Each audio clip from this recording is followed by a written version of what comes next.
Most people think they're lazy, but they're stuck behind friction. Think about it. Going to the gym isn't hard. Putting on your shoes is hard. Studying for an hour isn't hard. And starting the first page is hard. And that tiny resistance is where most goals die. Because every time your brain sees friction, it looks for an easier option. A quick dopamine hit, and the thing you were supposed to do gets pushed to tomorrow. That's why motivation doesn't work. Motivation tries to push you through friction. The friction method removes it. System 1, lower the entry cost. Most people make hard things harder than they need to be. If your goal is reading, don't tell yourself to read 30 pages. Tell yourself to read 1 paragraph. If your goal is exercising, don't aim for a 1-hour workout. Aim to put on your shoes. The hardest part of any task is not doing it, it's starting it. Once you're moving, momentum takes over. The brain resists beginnings, not progress. System 2, make quitting harder than starting. Most people design their environment for distraction. Phone on the desk, notifications always waiting. Then they wonder why they can't focus. Try the opposite. Put your phone in another room. Log out of distracting apps. Keep the book open on your desk.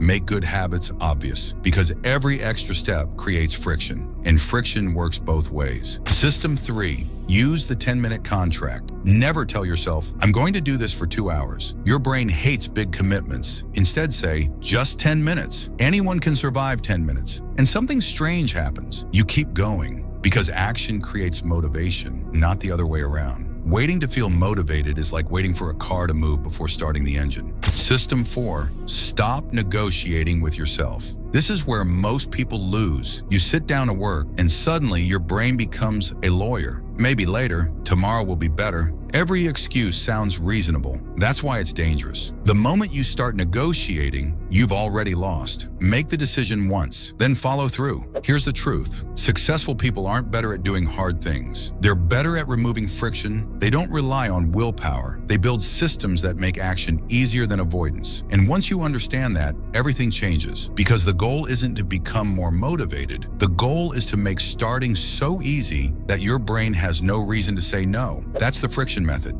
Stick around if you're tired of motivation and want something that actually works.